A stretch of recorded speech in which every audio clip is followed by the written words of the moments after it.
ನಮಸ್ತೆ ಸ್ನೇಹಿತರೆ, welcome back to ಸಮೃದ್ಧಿ ಜೀವನ ಚಾನಲ್. ಇವತ್ತಿನ ದಿನ ಅತ್ಯಂತ ವಿಶೇಷವಾದಂತಹ ಹಾಗೂ ಸರಳವಾದಂತಹ ಮಾಹಿತಿಯೊಂದಿಗೆ ಬಂದಿದ್ದೇವೆ. ಹೌದು ಸ್ನೇಹಿತರೆ, ಅತ್ಯಂತ ಪುಣ್ಯ ಫಲವನ್ನು ಕೊಡುವಂತಹ ಹಾಗೂ ನಿಮ್ಮ ಜೀವನದಲ್ಲಿ ಯಾವುದೇ ರೀತಿಯಾದಂತಹ ಕಷ್ಟಗಳನ್ನು ನೀವು ಎದುರಿಸ್ತಾ ಇದ್ರೆ, ದೇವರ ಅನುಗ್ರಹಕ್ಕಾಗಿ ಪರಿತಪಿಸ್ತಾ ಇದ್ರೆ, ಖಂಡಿತವಾಗಿಯೂ ನಾವು ಹೇಳುವಂತಹ ಈ ಒಂದು ಪರಿಹಾರಗಳನ್ನು ವಿಶೇಷವಾಗಿ ಬರಲಿರುವ ದೇವಶಯನಿ ಏಕಾದಶಿ ದಿನದಂದು ಮಾಡುವುದರಿಂದ ನಿಮ್ಮ ಎಲ್ಲ ಕಷ್ಟಗಳಿಂದ ನೀವು ಹೊರಬರಬಹುದು. ಪ್ರಾಚೀನ ಹಿಂದೂ ಧರ್ಮ ಗ್ರಂಥಗಳಲ್ಲಿ ಅಂದರೆ ಪದ್ಮಪುರಾಣ, ನಾರದ ಪುರಾಣ, ಬ್ರಹ್ಮಪುರಾಣ ಹಾಗೂ ಇತ್ಯಾದಿಗಳ ಪ್ರಕಾರ ಭಗವಾನ್ ವಿಷ್ಣುವು ಆಷಾಢ ಮಾಸದ ಶುಕ್ಲಪಕ್ಷ ಏಕಾದಶಿ ದಿನದಿಂದ ಕಾರ್ತಿಕ ಶುಕ್ಲಪಕ್ಷ ಏಕಾದಶಿಯವರೆಗೂ ನಿದ್ರಿಸುತ್ತಾನೆ. ಹಾಗೂ ಆಷಾಢ ಏಕಾದಶಿಯಿಂದ ಭಗವಂತ ನಿದ್ರಿಸುವುದರಿಂದ ಇದನ್ನು ದೇವಶಯನ ಏಕಾದಶಿ ಅಥವಾ ಶಯನಿ ಏಕಾದಶಿ ಅಥವಾ ಪದ್ಮ ಏಕಾದಶಿ ಎಂದು ಕೂಡ ಹೇಳಲಾಗುತ್ತದೆ. ಸ್ನೇಹಿತರೆ, ಅತ್ಯಂತ ವಿಶೇಷವಾದಂತಹ ಈ ದಿನ, ಈ ಒಂದು ಸಮಯದಲ್ಲಿ ಭಕ್ತರು ಮಾಡಿದಂತಹ ತಪಸ್ಸುಗಳು, ಪೂಜೆಗಳು, ವ್ರತಗಳಿಗೆ ಹೆಚ್ಚಿನ ಪುಣ್ಯ ಲಭಿಸುತ್ತದೆ ಸ್ನೇಹಿತರೆ. ಹಾಗೂ ವಿಶೇಷವಾಗಿ ಈ ಒಂದು ದಿನದಿಂದ ಚತುರ್ಮಾಸವೂ ಕೂಡ ಆರಂಭವಾಗುತ್ತದೆ. ಈ ದಿನದಂದು ಮಾಡುವಂತಹ ಯಾವುದೇ ಆಚರಣೆಗಳು ದುಪ್ಪಟ್ಟು ಫಲವನ್ನು ನೀಡುತ್ತದೆ ಎಂದು ಕೂಡ ಹೇಳಲಾಗುತ್ತದೆ ಸ್ನೇಹಿತರೆ. ಹಾಗಾಗಿ ಈ ಏಕಾದಶಿ ಆಚರಣೆಯಿಂದ ನಿಮ್ಮ ಎಲ್ಲ ಪಾಪಗಳು ಸಹ ನಿವಾರಣೆಯಾಗುತ್ತದೆ. ಅಷ್ಟೇ ಅಲ್ಲದೆ ಶಾಸ್ತ್ರಗಳಲ್ಲಿ ತಿಳಿಸಿರುವಂತೆ ಅತ್ಯಂತ ಶುಭಕರವಾದಂತಹ ವ್ರತವೆಂದು ಪರಿಗಣಿಸಲಾಗಿದೆ ಈ ಒಂದು ಏಕಾದಶಿಯನ್ನು. ಹೌದು, ಈ ದಿನ ಕಮಲದ ಹೂವುಗಳಿಂದ ವಿಷ್ಣುವನ್ನು ಪೂಜಿಸುವುದರಿಂದ ಹಾಗೂ ಉಪವಾಸಗಳನ್ನು ಆಚರಿಸುವುದರಿಂದ ವಿಷ್ಣುವಿನ ಅನುಗ್ರಹವನ್ನು ಪಡೆಯಬಹುದಾಗಿದೆ ಸ್ನೇಹಿತರೆ. ಹಾಗಾಗಿ ಈ ದಿನ ನಾವು ಹೇಳುವಂತಹ ಕೆಲವೊಂದು ಪರಿಹಾರಗಳನ್ನು ನೀವು ಮಾಡುವುದರಿಂದ ನಿಮ್ಮ ಜೀವನದಲ್ಲಿರ್ತಕ್ಕಂಥ ಕಷ್ಟಗಳಿಂದ, ಸಂಕಷ್ಟದಿಂದ ಸುಲಭವಾಗಿ ಹೊರಬರಬಹುದು. ಆದ್ದರಿಂದ ಈ ದಿನ 2 ಪರಿಹಾರಗಳನ್ನು ನಾವು ತಿಳಿಸಲಿದ್ದೇವೆ.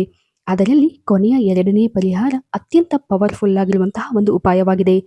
ಇದು ಉತ್ತಮವಾದಂತಹ ಫಲದ ಜೊತೆ ಅತ್ಯಂತ ಎಫೆಕ್ಟಿವ್ ಆಗಿ ರಿಸಲ್ಟ್ ಅನ್ನು ಸಹ ನಿಮಗೆ ಕೊಡುತ್ತದೆ ಸ್ನೇಹಿತರೆ. ಅದಕ್ಕಾಗಿ ಈ ಒಂದು ವಿಡಿಯೋವನ್ನು ಪೂರ್ತಿಯಾಗಿ ನೋಡಿ.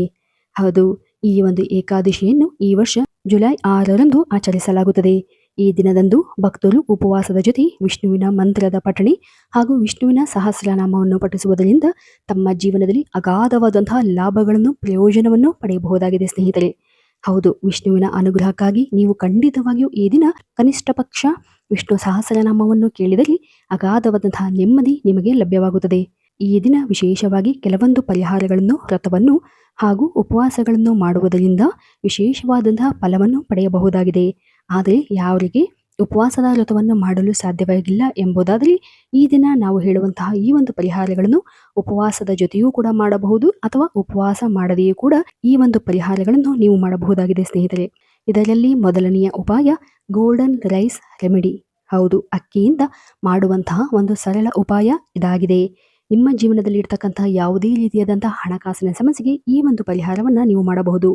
ಇದರಲ್ಲಿ ನೀವು ಈ ಒಂದು ಪರಿಹಾರಕ್ಕಾಗಿ ಮೊದಲು ಒಂದು ಗ್ಲಾಸ್ ಬೌಲನ್ನು ತೆಗೆದುಕೊಳ್ಳಿ, ಅಥವಾ ಬಟ್ಟಲನ್ನು ತೆಗೆದುಕೊಳ್ಳಿ, ಅಥವಾ ನಿಮ್ಮಲ್ಲಿ ಇರುವಂತಹ ಯಾವುದಾದರೂ ಒಂದು ಬಟ್ಟಲನ್ನು ತೆಗೆದುಕೊಂಡು ಅದಕ್ಕೆ ಅಕ್ಕಿಯನ್ನು ಹಾಕಿ ತುಂಬಿಸಿ. ನಂತರ ಒಂದು ಬಿಳಿ ಪೇಪರ್ನಲ್ಲಿ ನೀಲಿ ಬಣ್ಣದ ಪೆನ್ ಅಥವಾ ಬ್ಲೂ ಕಲರ್ ಪೆನ್ನಿನಿಂದ ಈ ಒಂದು ಮಂತ್ರಗಳನ್ನು, ಅಂದರೆ ಈ 2 ಮಂತ್ರಗಳನ್ನು ಬರೆಯಬೇಕು. ಅತ್ಯಂತ ಭಕ್ತಿ ಶ್ರದ್ಧೆಯಿಂದ ಬರೆಯಿರಿ. ಅಂದರೆ ಓಂ ನಮೋ ಭಗವತೆ ವಾಸುದೇವಾಯ ನಮಃ ಹಾಗೂ ಓಂ ಕ್ಲೀಂ ಕೃಷ್ಣಾಯ ನಮಃ ಎಂಬ ಒಂದು ಮಂತ್ರವನ್ನು ಈ ಒಂದು ಪೇಪರಿನಲ್ಲಿ ಸ್ಪಷ್ಟವಾಗಿ ಬರೆಯಿರಿ. ನಂತರ ಇದನ್ನು ಮಡಚಿ ಅಕ್ಕಿಯ ಬಟ್ಟಲಿನಲ್ಲಿ ಹಾಕಿ ಒಳಗಡೆ ಹಾಕಿ. ನಂತರ ಅದರ ಮೇಲೆ ಅಕ್ಕಿಯ ಮೇಲೆ ಅರಿಶಿಣದಿಂದ ರಂಗೋಲಿಯ ರೀತಿಯಲ್ಲಿ ಸ್ವಸ್ತಿಕ್ ಅಥವಾ ಓಂ ಅನ್ನು ಬರೆಯಿರಿ. ಈ ರೀತಿಯಾಗಿ ಬರೆದು ಪ್ರಾರ್ಥನೆಯನ್ನು ಸಲ್ಲಿಸಿ. ಹಾಗೂ ಇದರ ಮುಂದೆ ನಿಮಗೆ ತಿಳಿದಿರುವಂತಹ ವಿಷ್ಣುವಿನ ಯಾವುದಾದರೂ ಮಂತ್ರ, ಅಂದರೆ ನಿಮಗೆ ಗೊತ್ತಿರುವಂತಹ ಯಾವುದಾದರೂ ಒಂದು ಮಂತ್ರವನ್ನು 21 ಬಾರಿ ಪಠಿಸಿ. ಅಥವಾ ಓಂ ನಮೋ ಭಗವತೆ ವಾಸುದೇವಾಯ ನಮಃ ಎಂಬ ಒಂದು ಮಂತ್ರವನ್ನಾದರೂ ಪಠಿಸಿ. ನಂತರ ನಿಮ್ಮ ಬೇಡಿಕೆ, ನಿಮ್ಮ ಇಷ್ಟಾರ್ಥವನ್ನು ಸಂಪೂರ್ಣವಾಗಿ ಹೇಳಿ ಪ್ರಾರ್ಥನೆಯನ್ನು ಭಕ್ತಿಯಿಂದ ಸಲ್ಲಿಸಿ. ನಂತರ ಈ ಒಂದು ಬಟ್ಟಲನ್ನು ಹಾಗೆಯೇ ಇಟ್ಟುಬಿಡಿ. ಹಾಗೂ ಈ ಒಂದು ಪರಿಹಾರವನ್ನು ಸಾಧ್ಯವಾದರೆ ನಿಮ್ಮ ದೇವರ ಮನೆಯಲ್ಲಿ ಮಾಡಬೇಕು. ಹೌದು, ಏಕಾದಶಿ ದಿನದಂದು ನಿಮ್ಮ ಮನೆಯ ದೇವರ ಮನೆಯಲ್ಲಿ ಮಾಡಿ. ಹಾಗೂ ನಂತರ ಮರುದಿನ ಬೆಳಗ್ಗೆ ಇದಕ್ಕೆ ನೀರು ಹಾಕಿ ತುಂಬಿಸಿ. ಆ ಬಟ್ಟಲಿನಲ್ಲಿ ಸ್ವಲ್ಪ ನೀರನ್ನು ಹಾಕಿ 1 ಗಂಟೆ ಹಾಗೆಯೇ ಬಿಡಿ. ಹಾಗೂ ನಂತರ ಇದರಲ್ಲಿರ್ತಕ್ಕಂತಹ ಪದಾರ್ಥಗಳನ್ನು, ಅಂದರೆ ಅಕ್ಕಿಯನ್ನು ಸಾಧ್ಯವಾದರೆ ಪಕ್ಷಿಗಳಿಗೆ ಹಾಕಿ. ಅಥವಾ ಇದು ಸಾಧ್ಯವಿಲ್ಲವೆಂದರೆ ಬಟ್ಟಲಿನಲ್ಲಿರುವ ನೀರು ಮತ್ತು ಅಕ್ಕಿಯನ್ನು ಹಾಗೂ ಪೇಪರನ್ನು ಒಟ್ಟಿಗೆ ನಿಮ್ಮ ಮನೆಯ ಗಿಡದ ಮಣ್ಣಿನಲ್ಲಿ ಕೆಳಗಡೆ ಹಾಕಿ. ಆದರೆ ಇದನ್ನು ಯಾರೂ ಕೂಡ ತುಳಿಯಬಾರದು, ಎಚ್ಚರ ವಹಿಸಿರಿ. ಈ ರೀತಿಯಾಗಿ ನೀವು ನಿಯಮಬದ್ಧವಾಗಿ ಈ ಒಂದು ಪರಿಹಾರವನ್ನು ಈ ದಿನ ಮಾಡಿದ್ದೇ ಆದಲ್ಲಿ ಖಂಡಿತವಾಗಿಯೂ ಕೂಡ ವಿಷ್ಣುವಿನ ಅನುಗ್ರಹವನ್ನು ಪಡೆಯಬಹುದು. ಹಾಗೂ ಈ ಒಂದು ಸಮಯದಲ್ಲಿ ಅತ್ಯಂತ ನಂಬಿಕೆಯಿಂದ ಶ್ರದ್ಧೆಯಿಂದ ಈ ಒಂದು ಪರಿಹಾರವನ್ನು ಮಾಡಿ. ಇದರಿಂದ ನಿಮ್ಮ ಇಚ್ಛೆ ಪೂರ್ಣಗೊಳ್ಳುವುದು. ಕೆಲವೇ ದಿನಗಳಲ್ಲಿ ನೀವು ಅಂದುಕೊಂಡಂತಹ ಯಾವುದೇ ಕೆಲಸವಿರಲಿ ಆ ಎಲ್ಲ ಕೆಲಸವೂ ಕೂಡ ಕೈಗೂಡುವುದು ಹಾಗೂ ನಿಮ್ಮ ಬಯಕೆಗಳು ಪೂರ್ಣಗೊಳ್ಳುತ್ತಾ ಹೋಗುವುದು ಸ್ನೇಹಿತರೆ. ಹೌದು, ಅತ್ಯಂತ ಮಂಗಳಕರವಾಗಿರುವಂತಹ ಈ ದಿನದಂದು ನೀವು ಈ ಒಂದು ಪರಿಹಾರ ಮಾಡಿದರೆ ಅತ್ಯಂತ ಶೀಘ್ರವಾಗಿಯೇ ಫಲ ನೀಡುತ್ತದೆ. ಹಾಗೂ ನಂತರದ ಉಪಾಯ ಹಾಗೂ ಅತಿ ಮುಖ್ಯವಾದಂತಹ ಉಪಾಯದ ಬಗ್ಗೆ ನೋಡುವುದಾದರೆ, ಒಂದು ತಾಮ್ರದ ಚೆಂಬನ್ನು ಅಥವಾ ಒಂದು ಲೋಟವನ್ನು ತೆಗೆದುಕೊಳ್ಳಿ. ಹಾಗೂ ಈ ಒಂದು ಉಪಾಯಕ್ಕೆ ತಾಮ್ರದ ಚೆಂಬನ್ನು ಬಳಸುವುದು ಅತಿ ಉತ್ತಮ. ಹಾಗೂ ಅದಕ್ಕೆ ನೀರನ್ನು ತುಂಬಿಸಿ, ಮಡಿ ನೀರನ್ನು ತುಂಬಿಸಿ ಅದಕ್ಕೆ ತುಳಸಿ ಎಲೆಯನ್ನು ಹಾಕಿ ಸ್ವಲ್ಪ ಅರಿಶಿಣವನ್ನು ಹಾಕಿ, ನಂತರ ಅದರ ಮೇಲೆ ಕೈಯನ್ನು ಇಟ್ಟು ನಾವು ಹೇಳುವಂತಹ ಈ ಒಂದು ಮಂತ್ರ ಅಂದರೆ ಅತ್ಯಂತ ಪವರ್ಫುಲ್ ಆಗಿರುವಂತಹ ಎಫೆಕ್ಟಿವ್ ಆಗಿ ರಿಸಲ್ಟ್ ಅನ್ನು ಕೊಡುವಂತಹ ಕುಬೇರ ದೇವನಿಗೆ ಸಂಬಂಧಪಟ್ಟಿರುವಂತಹ ಮಂತ್ರ, ಅದುವೇ ಓಂ ಶ್ರೀಂ ಹ್ರೀಂ ಕ್ಲೀಂ ವಿತ್ತೇಶ್ವರಾಯ ನಮಃ ಎಂಬ ಈ ಒಂದು ಮಂತ್ರವನ್ನು ಪಠಿಸಿ. ಇದರಿಂದಾಗಿ ಹಣಕಾಸಿನ ಸಮೃದ್ಧಿ, ಯಶಸ್ಸು, ಸಂಪತ್ತು ಪ್ರಾಪ್ತಿಯಾಗುತ್ತಾ ಹೋಗುತ್ತದೆ. ನಿಮಗೆ ಸಾಧ್ಯವಾದಷ್ಟು ಬಾರಿ 21 ಬಾರಿ ಅಥವಾ 108 ಬಾರಿ ಈ ಒಂದು ಮಂತ್ರವನ್ನು ಪಠಿಸಿ. ಹಾಗೂ ಮಹಾಲಕ್ಷ್ಮಿ, ಕುಬೇರ ದೇವ, ವಿಷ್ಣು ದೇವನನ್ನು ಪ್ರಾರ್ಥನೆಯನ್ನು ಮಾಡಿಕೊಳ್ಳಿ. ಹಾಗೂ ಈ ಒಂದು ಮಂತ್ರದ ಪಠಣೆಯಿಂದ, ಕುಬೇರ ದೇವರಿಗೆ ಸಂಬಂಧಿಸಿದ ಈ ಒಂದು ಮಂತ್ರದಿಂದ ನಿಮ್ಮ ಜೀವನದಲ್ಲಿ ಅಗಾಧವಾದಂತಹ ಬದಲಾವಣೆ ತರುವುದಂತೂ ಖಂಡಿತ. ಹಾಗೂ ನಂಬಿಕೆಯಿಂದ ಈ ಒಂದು ಮಂತ್ರವನ್ನು ಪಠಿಸುತ್ತಾ ಹೋಗಿ. ಆ ಒಂದು ತಾಮ್ರದ ಚೆಂಬು ಅಥವಾ ಲೋಟದ ಮೇಲೆ ಕೈಯನ್ನು ಇಟ್ಟು ಈ ಒಂದು ಮಂತ್ರವನ್ನು ಹೇಳುತ್ತಾ ಹೋಗಬೇಕು. ಈ ಒಂದು ಮಂತ್ರದ ಪಠಣೆಯಿಂದ ನಿಮ್ಮ ಜೀವನದಲ್ಲಿ ವೈಭವದ ಜೀವನವನ್ನು ಪಡೆಯಬಹುದು. ಹಾಗೂ ದೈವಿಕ ಶಕ್ತಿಯನ್ನು ಆಕರ್ಷಿಸುತ್ತದೆ, ಆಂತರಿಕವಾಗಿ ಶುದ್ಧಿಯಾಗುತ್ತದೆ ಹಾಗೂ ರಕ್ಷಣೆಯನ್ನು ನೀಡುವಂತಹ ಒಂದು ಪವರ್ಫುಲ್ ಎಫೆಕ್ಟಿವ್ ಮಂತ್ರ ಇದಾಗಿದೆ ಸ್ನೇಹಿತರೆ.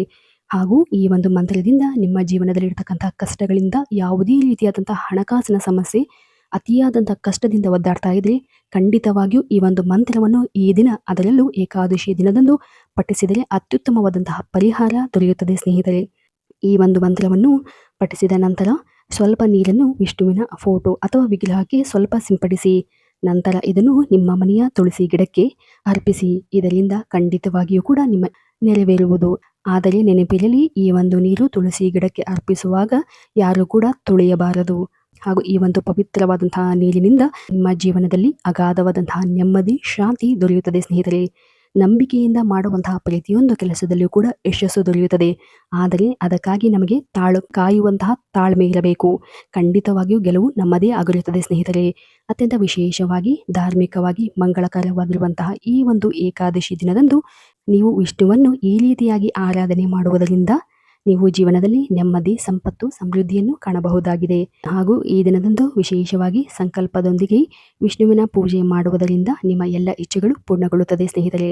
ಹಾಗೂ ಈ ದಿನ ಹೇಳಿರುವಂತಹ ಸರಳ ಹಾಗೂ ಉಪಯುಕ್ತವಾದಂತಹ ಮಾಹಿತಿ ತಮ್ಮೆಲ್ಲರಿಗೂ ಇಷ್ಟವಾಗಿದ್ದಲ್ಲಿ ದಯವಿಟ್ಟು ನಮ್ಮ ಚಾನಲನ್ನು ಸಬ್ಸ್ಕ್ರೈಬ್ ಮಾಡಿ ಮತ್ತು ಈ ಒಂದು ವಿಡಿಯೋಗೆ ಲೈಕನ್ನು ಮಾಡಿ.